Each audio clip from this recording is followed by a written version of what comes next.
They say it casually now. I have black fatigue. They say it with a sigh, like it's just another bad week, like it's a headache, like it's a trend they picked up somewhere between a podcast clip and a comment section argument.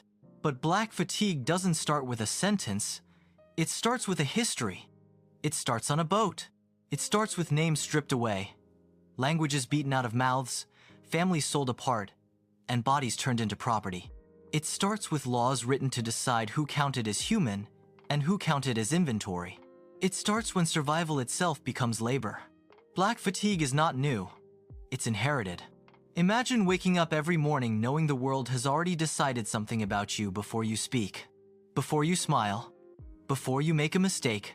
Imagine being taught explicitly or quietly that you must be twice as good, half as loud, endlessly polite, and eternally grateful just to exist in spaces you helped build. That exhaustion doesn't clock out. That exhaustion follows you to school, where history books skip from slavery to civil rights like nothing happened in between. It follows you to work, where your competence is questioned but your tone is policed.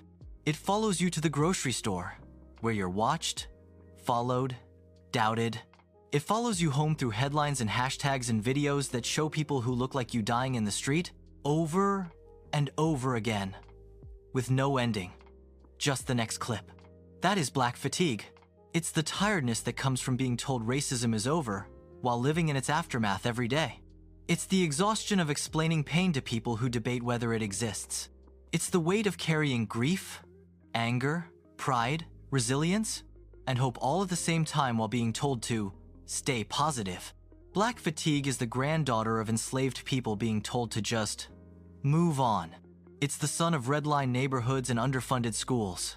It's the echo of Jim Crow signs that said, white only, even when the signs are gone but the systems remain. And here's the part people don't like to hear. You cannot borrow this fatigue. When white people say they have black fatigue, what they usually mean is this. They're tired of hearing about racism, tired of conversations that make them uncomfortable, tired of being asked to care. But being tired of a conversation is not the same as being tired from survival. Black fatigue comes from impact, not exposure, not annoyance, not guilt. You can turn off a podcast, you can scroll past a post, you can log out. Black people don't get that option. You can't log out of your skin. You can't mute the way your child is perceived by teachers. You can't skip the traffic stop.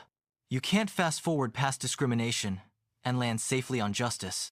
So when someone who has never had to fear their name on a resume, their hair in a workplace, or their existence in a public space says, I have black fatigue, it does more than misuse a phrase. It erases the source. It flattens centuries of oppression into a mood. It turns lived trauma into vocabulary cosplay. It recenters the conversation back onto white discomfort once again. And that's the disrespect.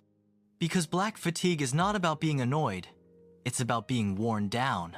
Worn down by being told your pain is political. Worn down by watching history repeat itself with new hashtags and the same outcomes. Worn down by being expected to educate, forgive, perform strength, and show grace while receiving very little in return. White people can feel overwhelmed. They can feel defensive. They can feel tired of talking. But that fatigue has a different origin, a different weight, and a different exit ramp. Black fatigue has no exit ramp. It is carried from Reconstruction to redlining, from lynching postcards to prison pipelines, from separate but equal to just comply. It lives in family stories, church prayers, coded warnings, and quiet talks about how to survive the world. Calling your discomfort black fatigue doesn't make you empathetic. It makes you careless. Because when you name something that doesn't belong to you, you don't share the burden. You erase the people carrying it. Black fatigue deserves accuracy. It deserves respect. And most of all, it deserves to be named by the people who live with it every day, not by those who are just tired of listening. If this story resonates with you, please like, subscribe, and share it to help reach more people.